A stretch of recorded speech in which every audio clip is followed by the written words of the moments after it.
as lutas que já existem e que se avizinham, e as diferenças que ainda existem entre os países, como por exemplo Portugal, que mal ou bem ainda tem um serviço público de saúde, versus outros países em que já existe um serviço totalmente privado. E que isso tem um impacto muito grande. E falaste, por exemplo, dos Estados Unidos, e um estudo recente demonstrou que a pobreza era a quarta causa de morte nos Estados Unidos. Ou seja, as três primeiras eram o cancro, doenças cardiovasculares, doenças associadas ao tabaco, e a quarta era a pobreza. Quer dizer, um dos países mais ricos do mundo tem como causa de morte, uma das principais causas de morte, a pobreza. E, portanto, isto é dramático.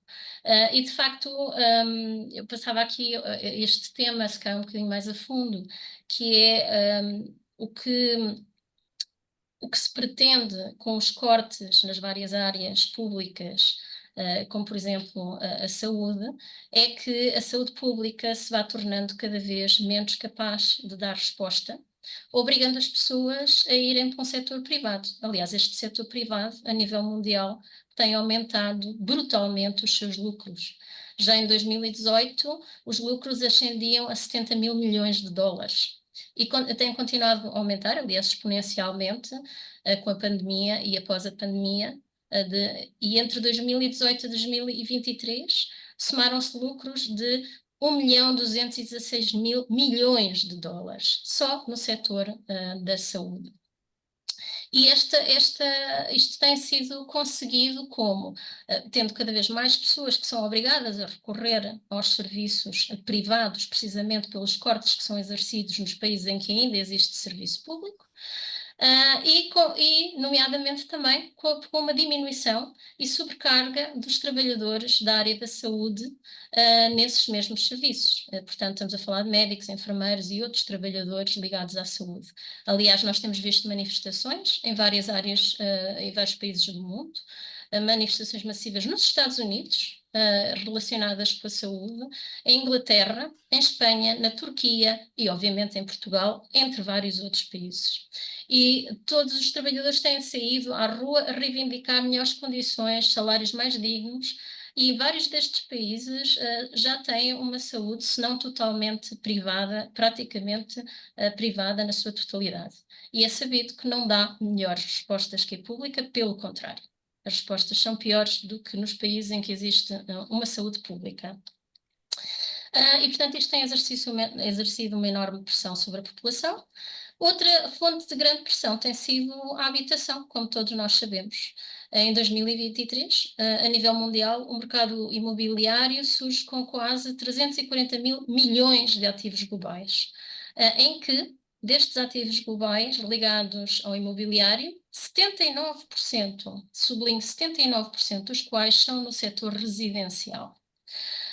O que quer dizer que existe uma enorme concentração de capital e que esta concentração está a ser feita com a especulação das casas de habitação, tornando as casas que estão disponíveis progressivamente mais caras, com rendas mais altas. E, aliás, o que eles projetam é que o mercado para 2024 vai ser ótimo, porque se vai manter ou até se incrementar os seus lucros, o que significa que as pessoas vão continuar a ter problemas na habitação iguais ou ainda maiores. E, portanto, aqui eu lanço uma pergunta portanto, à Tânia, sobre o que é que tu achas disto tudo, não é? Destes cortes a nível global e, sobretudo, o impacto para a população e, nomeadamente, dentro da população, para a população feminina. Como nós sabemos, muitas vezes está muito mais sobrecarregada do ponto de vista até económico, sobretudo quando estamos a falar de famílias monoparentais, em que a maioria são mulheres. O que é que gostarias de dizer sobre este tema? Obrigada, Ângela. Olha, eu creio que quase começava por pegar em algumas coisas que colocaste na questão anterior, que têm a ver com a distribuição da riqueza, ou melhor, a concentração da riqueza a nível mundial, mas pegava em diversas destas questões que tu foste colocando e nesta, e colocava muito o foco no plano nacional, até tendo em conta um contexto em que nós vivemos em Portugal. E acho que as comparações a nível mundial têm a sua importância, mas é preciso, porque do ponto de vista socioeconómico, nós vivemos num sistema económico global, não é? Fruto do capitalismo e da globalização, mas depois os Estados organizam-se de forma diferente e podem ter diferenças significativas. E no caso português, o fato de ter havido uma revolução em 1974 significou uma alteração muito significativa naquilo que eram as condições de vida de toda a população. E significou uma coisa muito, muito, muito importante, que foi a construção das funções sociais do Estado, em que se insere o Serviço Nacional de Saúde, em que se insere a educação, em que se insere um conjunto de direitos que a Constituição da República Portuguesa prevê, de 76, prevê um conjunto de direitos no plano social, económico e político que determinaram uma transformação brutal nas condições de vida das pessoas e construíram os pilares de importantes serviços públicos, como o Serviço Nacional de Saúde. E naturalmente que nós não podemos desligar as condições socioeconómicas em que vivemos, não podemos desligar do sistema político em que se vive, não se pode desligar do contexto internacional, ou melhor, mundial, mas também não se pode desligar do contexto nacional no plano jurídico e legal. Mas se nós ligarmos isto tudo, cozendo isto tudo, eu acho que é unânime ou muito comum nós dizermos que para vencermos desigualdades, discriminações e violências é importante investir nas funções sociais, porque estes são uma garantia de redistribuição da riqueza e são uma garantia de acesso, de proteção a todos os cidadãos ao longo de toda a sua vida. E no caso, uma vez mais, português, com a Revolução de Abril e com a Constituição da República, construíram-se estes pilares das funções sociais que garantiram a redistribuição e uma maior justiça, neste caso uma justiça social, porque não existia anteriormente, e que foi determinante para a elevação das condições de vida da população em geral, mas muito particularmente das mulheres. Tanto que o MDM, em anos anteriores, utilizou em torno do 25 de Abril, um lema que era: o 25 de Abril foi uma revolução na vida das mulheres, porque efetivamente teve esse papel transformador na sociedade em todos os níveis. Mas se olharmos para o Serviço Nacional de Saúde e pensarmos que o Serviço Nacional de Saúde hoje atravessa problemas que são de facto reconhecidos, mas não são problemas que apareceram hoje. Aliás, o Serviço Nacional de Saúde, que foi construído em 79, tem tantos anos de vida quanto eu, mas passou por diversas etapas ao longo destes 44 anos, quase 45 anos de vida. Desculpem. Mas é inquestionável que nos últimos anos, fruto de opções e fruto de procurar olhar para a saúde, não tanto na sua componente preventiva, não tanto na qualidade de vida, enquanto dimensão de qualidade de vida e de bem-estar, mas como um negócio e meramente de intervenção e de combate à doença, naturalmente que isso tem vindo a alimentar um negócio no setor privado, e isso tem influenciado, infelizmente, um conjunto de decisões que têm contribuído para um desinvestimento no Serviço Nacional de Saúde, com impactos muito, que afetam toda a população, mas têm impactos específicos na vida das mulheres, até se atendermos àquilo que são os direitos sexuais e reprodutivos das mulheres, no que é que isso afeta a sua qualidade de vida, no que é que isso afeta o seu ciclo reprodutivo, a partir do momento em que nós estamos doentes ou não temos acesso à saúde de forma igualitária, independentemente da nossa condição socioeconómica, naturalmente que isso determina as condições de vida em que nós vivemos. E a verdade é que o nosso Serviço Nacional de Saúde, e não o Sistema Nacional de Saúde, que isso é o que se quer transformar, o nosso Serviço Nacional de Saúde tem sido o garante de acesso a cuidados de saúde para as mulheres. Não só de cuidados primários, mas também naquilo que significa em termos de acompanhamento na maternidade, da gravidez e no parto, mas também de garantia dos seus direitos sexuais e reprodutivos, até se pensarmos o próprio controle da sua fertilidade. As mulheres poderem controlar ou decidir o número de filhos e o momento em que decidem ter filhos é uma das conquistas mais extraordinárias e que tem um impacto muito particular na vida das mulheres, e que se não fosse o SNS, o Serviço Nacional de Saúde, a garantir consultas de planeamento familiar, a garantir o acesso aos métodos contraceptivos, a garantir o acesso à contracepção de emergência e a garantir o acesso, caso assim seja escolhido pelas mulheres, o acesso à interrupção voluntária da gravidez em todo o país. Infelizmente, fruto de um conjunto de opções, aquilo que nós vivemos hoje é um conjunto de assimetrias de acesso, consoante a região do país em que se vive, em que se pode ter acesso a estas dimensões da saúde. Também temos um problema em termos dos seus profissionais, o facto de termos profissionais que estão esgotados, que estão desvalorizados, que estão mal pagos e que trabalham em condições muito difíceis, também concorre para que o acesso à saúde tenha diminuído.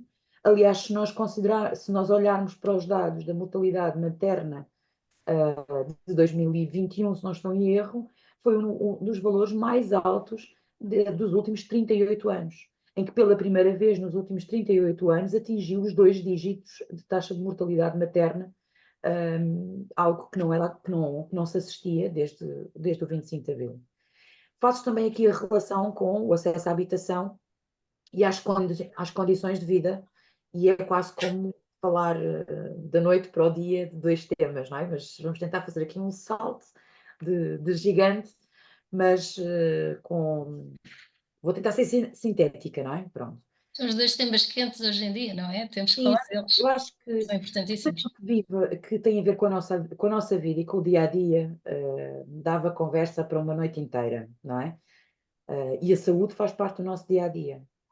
E aqui gostava só de dar uma ideia. Eu acho que as mulheres em Portugal, e talvez também em algumas em Portugal, vamos nos situar aqui. Aquilo que sentem é que, de facto, o 25 de Abril e a Constituição da República deu-lhes a igualdade na lei, para muitas matérias, e permitiu ter um conjunto de direitos. Mas aqui o grande problema é que a maioria das mulheres não sente essa igualdade no dia a dia e não sente que tem esses direitos no seu dia a dia. E, portanto, se nós não sentimos que temos, não sentimos nem temos acesso a esses direitos no nosso dia a dia, e se não há igualdade no dia a dia, é muito difícil dizer que há alternativas e que se vive em igualdade. E aqui fazer um salto para as condições de vida. E, de facto, nos últimos anos tem-se assistido a um agravamento das condições de vida com um impacto muito específico na vida das mulheres. Eu vou ser um bocadinho chatinha e vou só dizer alguns dados, que é, em 2022, 2 em cada 10 mulheres viviam em risco de pobreza e exclusão social. As mulheres com mais de 65 anos apresentavam uma taxa de pobreza de 22,7%. Do universo de pessoas que vive com um rendimento inferior a 551 euros, 53% são mulheres. 12,2% dos trabalhadores portugueses estão em risco de pobreza ou exclusão social. E Portugal é o 7º país da União Europeia dos 27 que tem uma maior vulnerabilidade entre a camada trabalhadora. Portanto, isto não são dados trabalhados por mim, isto são dados específicos e estatísticos que são inegáveis. Mas queria dar ainda um outro dado. Eu coloco esta questão porque é preciso falar das condições de vida para falar sobre os problemas da habitação. Em junho de 2021, 2 em cada 10 mulheres trabalhadoras portuguesas recebiam o salário mínimo nacional. 52% dos trabalhadores que recebem o salário mínimo nacional são mulheres. E, portanto, quanto menor é o salário das mulheres, menor é a sua proteção social, menor é a sua reforma, menor é a igualdade. Menor são porque não se tem alternativas. Não podemos dizer que há alternativas quando se vive com o salário mínimo nacional. Não se pode dizer que as mulheres têm alternativas quando o preço médio da habitação em Lisboa, só no distrito de Lisboa, o preço médio da renda são 1.164 euros. Se nós olharmos para o salário base médio das mulheres, é de 1.000 euros. É óbvio que o dos homens é de 1.200. Mas se olharmos para o ganho, que é o conjunto do salário base e o conjunto de prémios, que são remunerações pecuniárias complementares do salário e que não são alvo, na sua esmagadora maioria, de contribuição por parte da entidade patronal e, portanto, não são passíveis de ser contabilizadas em termos de contribuição para a segurança social, isto aumenta, a diferença entre os salários aumenta ainda mais. Mas ainda aqui um outro aspecto. Se nós temos um salário médio das mulheres de 1.000 euros, e se, por exemplo, no Distrito de Lisboa, o preço médio da habitação é de 1.164 euros, de um T0 ou de um T1, é óbvio que é impossível de suportar. E não é porque faltam casas. Não faltam casas. O problema não é a falta da habitação, de haver muita procura e pouca oferta. É exatamente o contrário.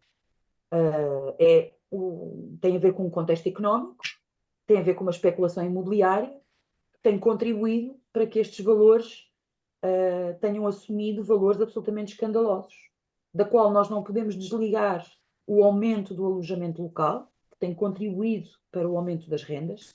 Nós temos zonas do Distrito de Lisboa, há freguesias no Conselho de Lisboa que se transformaram em freguesias de alojamento local.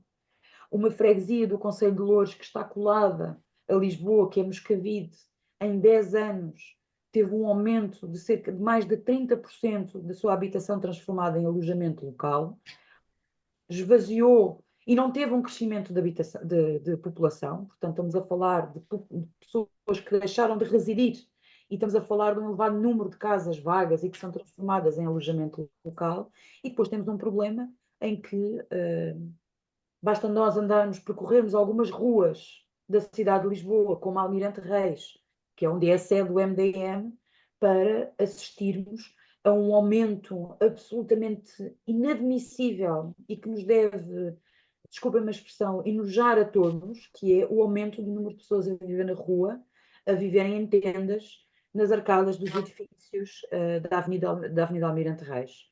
Ou até mesmo irmos à Estação do Oriente, àquela zona do túnel da zona do Oriente que liga à estação de comboios ao metro e à zona de estacionamento, e vemos que aquele túnel está completamente cheio de pessoas que ali dormem todos os dias, casais, casais, casais com cerca de 50, 60 anos, que dormem ali, e não são pessoas que não trabalham ou que tenham outras patologias, como é conhecido, como é o perfil anterior e habitual das pessoas em situação de sem-abrigo. Estamos a falar de pessoas que trabalham, mas que não ganham o suficiente para ter um teto. E depois, para além das pessoas que não têm um teto, há ainda um problema, que é as condições de habitabilidade das casas de muitas famílias. Como tu disseste e bem, não sei se disseste este valor, mas mais de 60% das famílias monoparentais são compostas por mulheres, em que é o adulto com crianças. E eu acho que nós temos, se calhar quase todas nós conhece alguém, eu conheço, aliás, uma amiga do MDM, que é aderente do MDM, que integra uma família monoparental e está confrontada agora com um problema, que é o senhorio pediu a rescisão antecipada do contrato e, portanto, não tem como, com o seu rendimento de 1.000 euros, alugar uma casa em Lisboa por estes valores para si e para o seu filho, que não esteja carregada de bolor, que não esteja a cair aos bocados, que consiga ter um mínimo de condições de habitabilidade. Agora, para além deste contexto, eu acho que as mulheres e todos nós lutamos todos os dias. E uma das formas de luta e de participação não é só através do voto. E não é só nos atos eleitorais, mas é também um momento muito importante. O que é determinante é nós participarmos todos os dias e lutarmos todos os dias. E acho que há muitas mulheres que, mesmo sem o saber, mesmo não sendo nas formas habituais, elas lutam todos os dias. Quanto mais não seja a luta para conseguir ter uma vida digna e conseguirem fazer face a todas estas dificuldades que vão atravessando. Mas aqui também fazia a ponte, quer com o SNS, com a defesa do Serviço Nacional de Saúde, mas com a exigência de haver políticas públicas na área da habitação que criem soluções e alternativas, não só para estabelecer limites, teto de valores de renda, mas também soluções de oferta pública da habitação.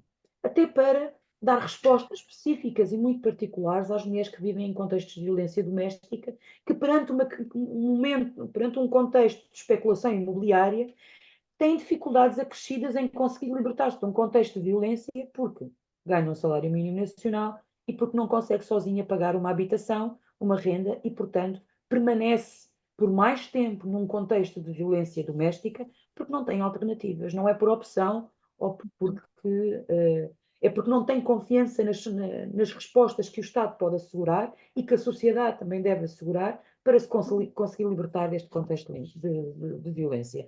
Mas uma forma também de lutar é, como o MDM tem estado a dinamizar, com a petição, peço desculpa, a petição dirigida à Assembleia da República, petição que continua ativa. Nós já recolhemos milhares de assinaturas e continuamos a recolher, porque temos o objetivo que a Assembleia da República, seja ela com que composição for, não é? Porque vamos entrar em eleições, temos um contexto de eleições antecipadas, mas ficará na agenda esta solicitação para que a Assembleia da República discuta as condições necessárias para as mulheres viverem em igualdade. E uma das condições necessárias para as mulheres viverem em igualdade é investir no Serviço Nacional de Saúde, é investir nos seus profissionais, criando incentivos à sua fixação no SNS, é criar medidas de limitar o aumento dos juros no que se refere à prestação bancária com a compra da habitação e também criar limites aos valores da habitação de arrendamento. Mas ainda uma outra dimensão, que é criar também tetos para que o preço de bens e serviços essenciais, como a luz, neste caso a energia, como os bens alimentares, não tenham uns aumentos absolutamente escandalosos. Eu agora vou fazer outro parênteses. Eu ontem fui às compras ao supermercado e confesso que demorei uma eternidade a conseguir comprar os produtos que compro habitualmente, que andava à procura do mais barato. E era eu e as outras pessoas a passear com os carrinhos das compras para trás e para a frente no mesmo corredor, à procura de um arroz que custasse menos de 1,70 €, de um pacote de arroz que custasse menos de 1,70 € ou de uma manteiga que custe menos de 2,25 €. Quer dizer, com preços desta natureza, como é que é possível alimentar-nos adequadamente e termos uma boa saúde e termos bem-estar com estas despesas que são. Nós não podemos deixar de comer, não é? Portanto, ainda não se descobriu nenhum comprimidinho que resolve o problema da comida e, portanto, essa é uma outra das dimensões da petição para discutir e para ser aprovada em Assembleia da República limites aos aumentos de bens essenciais, mas também a defesa da escola pública e do investimento nas funções sociais. Portanto, Ângela, eu não quero prolongar mais, porque podia fazer já a ponte para outras coisas, mas espero ter respondido à questão que Com certeza. Aliás, eu vou pedir mesmo que faças essa ponte. Vou só aqui partilhar de novo o ecrã. Conseguem ver? Sim, sim, sim. Pronto. E basicamente a ponto que eu gostaria que fizesses tem que ver com as condições especificamente de trabalho. Neste gráfico, o que nós podemos ver é que nestes últimos 10 anos as condições e as violações aos direitos do trabalho têm aumentado. Essas violações, à exceção da violência física e a restrição ao acesso à justiça, que são as únicas que melhoraram, no mundo, todos os restantes direitos do trabalho deterioraram-se, nomeadamente o direito à greve, à negociação coletiva, à sindicalização, à criação de sindicatos, à liberdade de expressão e de criar assembleias de trabalhadores. Todos eles são direitos que se deterioraram, tendo havido um aumento muito significativo do número de prisões por, no fundo, os trabalhadores protestarem e defenderem melhores condições. Aliás, tem havido mobilizações de trabalhadores no mundo, grandes mobilizações, por exemplo, na Índia e nos Estados Unidos. As condições de trabalho têm-se deteriorado de tal maneira que tem havido um aumento da sindicalização que começa a assemelhar-se àquilo que existiu nos anos 20. Portanto, estão-se a criar sindicatos formais e informais de trabalhadores para defender os seus os seus direitos e as condições, porque elas estão a ser cada vez mais precárias. Aliás, como no outro gráfico que eu estava a mostrar, os países estão-se a tornar cada vez mais parecidos, mas no mau sentido, não é? Com piores condições. Neste mapa, o que nós podemos ver é que quanto mais escuro for a cor, piores as condições laborais dos trabalhadores. Mas o que nós também sabemos é que nas mulheres, apenas 50% das mulheres em idade de trabalho estão representadas na população economicamente ativa no mundo. Os homens representam 76% dessa força de trabalho. Mas isso não quer dizer que as mulheres não estejam a trabalhar. Aliás, elas trabalham e muito, só que a maioria trabalha numa economia informal. Sustenta trabalho de casa, e está concentrada em empregos com menor qualificação, que pagam salários mais baixos, tendo pouca ou nenhuma proteção social. E, portanto, nós o que podemos ver, por exemplo, com este quadro da ONU, é que nós levaríamos à volta de 286 anos, ao ritmo atual, no fundo de esforços, levaríamos 286 anos para que as mulheres e os homens tivessem uma real igualdade. E, deixa-me só interromper aqui, e portanto aquilo que eu te lançava aqui para que tu brevemente comentasses é, parece-me a mim, que as lutas das mulheres que normalmente são civilizadas no 8 de março continuam tão ativas e se calhar até mais ativas agora, porque de facto a desigualdade continua e continua com muitos aspectos e com muitas facetas, não é? E, portanto, quer dizer, o ritmo atual não é um ritmo válido, não é? Não acho que possamos esperar 200 e quase 300 anos para termos uma igualdade de facto. O que é que te parece? Olha, eu acho que a igualdade de facto atinge quando nós conseguirmos as mulheres atingirem a sua emancipação socioeconómica para além de outras dimensões. Uma vez mais, apesar do contexto a nível mundial dar nota daquilo que estatisticamente é trabalhado como uma menor participação das mulheres no mundo económico, a verdade é que também do ponto de vista estatístico, esse número também é trabalhado para dar uma ideia de que elas trabalham menos, não é? É procurar construir uma ideia de que como trabalham menos, o seu trabalho deve ser menos valorizado. Mas deixa-me dizer-te que no plano nacional as mulheres são 51% dos trabalhadores portugueses. Portanto, a sua participação, a plena participação das mulheres no mundo do trabalho, no contexto nacional, é plenamente alcançada. Portanto, as mulheres contribuem para a produção nacional, contribuem para a estimulação, para o estímulo da economia, para pôr o país a funcionar. Aliás, durante a pandemia, profissões que eram consideradas essenciais, não é? Que garantiram o funcionamento de hospitais, de centros de lares de idosos, que asseguraram a limpeza, asseguraram que os supermercados se mantinham cheios, as prateleiras dos supermercados se mantinham cheios, continuaram a fazer a limpeza dos serviços públicos, a assegurar o funcionamento, era assegurado por mulheres, por setores de atividade profissional que são maioritariamente ocupados por mulheres. Falamos das enfermeiras, falamos das assistentes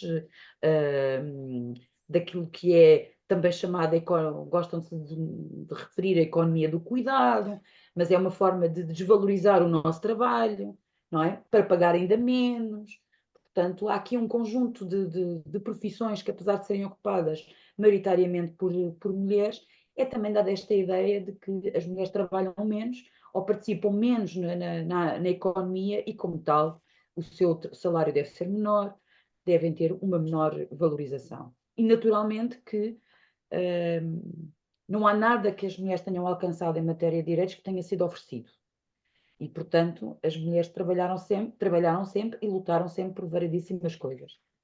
E no plano internacional, podemos dizer que o Dia Internacional da Mulher é uma referência naquilo que é um dia na luta das mulheres.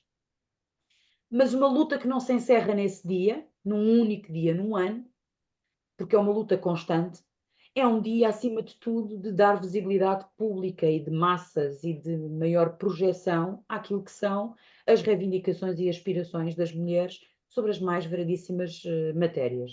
E em Portugal, com o 25 de Abril, aliás, por isso é que nós também temos vindo a utilizar muito esta expressão, e este ano voltaremos à carga com este lema que é: não há março sem abril. No plano nacional, nós até para comemorarmos o Dia Internacional da Mulher, foi preciso acontecer, para comemorarmos da forma como o comemoramos hoje, foi preciso acontecer o 25 de Abril. Portanto, se não fosse o 25 de Abril e as suas conquistas, não é, para os direitos das mulheres, o Dia Internacional da Mulher no contexto nacional seria muito diferente. E o MDM, uma vez mais, considera que é determinante que as mulheres peguem naquilo que são os problemas concretos do seu dia a dia, da sua região, da sua cidade, do seu setor de atividade, e levem para o 8 de março com um conjunto, as suas reivindicações, com aquilo que consideram que é determinante as mulheres alcançarem, porque apesar de existir igualdade na lei em muitas dimensões, essa igualdade ainda não existe na vida das mulheres. E, portanto, o MDM está muito mobilizado para este ano realizar em todo o país, no dia 8 de março, um conjunto diverso de iniciativas. Aliás, temos aqui um objetivo de 50 anos do 25 de Abril, 50 ações no dia 8 de março, em todo o país, das mais variedíssimas formas e com os mais variedíssimos modelos, e, portanto, o apelo e o convite que deixamos também às mulheres é que participem nestas iniciativas do MDE, no Dia Internacional da Mulher, para procurar que as mulheres participem e lutem pelos seus direitos, porque não só não são dados, temos que lutar por eles, e também outro aspecto que muitas vezes nos esquecemos, é que há direitos que nós conquistamos, mas eles não são vitalícios. Só são vitalícios se nós os defendermos todos os dias. Aliás, na América, nos Estados Unidos da América, o direito à interrupção voluntária da gravidez demonstrou-se que não era vitalício em todos os estados norte-americanos. E, portanto, e nós não queremos que os direitos que conquistamos se recuem. Portanto, as mulheres têm que participar e lutar todos os dias e no dia de 8 de março. Mas também vamos realizar a Manifestação Nacional de Mulheres no dia 23 de março, que é o culminar destas comemorações do 8 de março e é também um pontapé de saída para o início das comemorações dos 50 anos do 25 de Abril. Mas aquilo que nós queremos aqui deixar como mensagem e um apelo e um convite a todas as mulheres é que a participação das mulheres conta todos os dias e nestes dias também, especialmente nestes dias, mas também contam no momento também de ir votar, e portanto também é muito importante. Se nós estamos insatisfeitas com a nossa vida porque estamos, se sentimos que o contexto em que nós vivemos é de agravamento, aquilo que nós também queremos transmitir às mulheres é que também não tem que ser assim. Há condições para mudar e o papel do MDM com as iniciativas que realiza ao longo do ano, com especial impacto no Dia Internacional da Mulher e também agora com o 25 de Abril, procurar transmitir alegria e confiança às mulheres de que é possível reivindicar e é possível viver de outra maneira. É possível nós termos melhores condições de vida. Lá porque não temos que viver sempre assim. E outro aspecto muito determinante é que em todas as crises, em todos os momentos de agravamento das condições de vida, os direitos específicos das mulheres são sempre os primeiros a serem beliscados. E nós sentimos isso também no Serviço Nacional de Saúde, como por exemplo com o acesso à interrupção voluntária da gravidez. E aquilo que queremos que as mulheres tenham a certeza é que os seus direitos específicos não são um luxo, nem são um capricho das mulheres. E que ele se mantém atual, o Dia Internacional da Mulher mantém-se atual, não só por tudo aquilo que se conquistou, mas por tudo aquilo que falta concretizar nas nossas vidas. E claramente entendemos que ainda falta concretizar muito Abril nas nossas vidas e por isso é que fazemos aqui esta relação entre o 8 de março e o 25 de Abril. Pronto, Ângela, e não queria... Fico por aqui, porque senão... Acho que tocaste aqui em pontos importantíssimos e realmente, como já vamos longos, eu vou só fazer uma última questão que se une àquilo que tu sublinhaste muito bem, que é se Portugal, na Europa e no mundo, neste momento é um dos países onde mulheres e homens estão em maior plano de igualdade, não é o país em que isso existe a maior Nem bem nível. maior plano de igualdade. em termos do trabalho, a penetração das mulheres no mundo do trabalho é ampla, não é? Isso por si só não é sinónimo de igualdade. Exatamente, exatamente. Mas existem vários indicadores mundiais que nos deixam bem qualificados.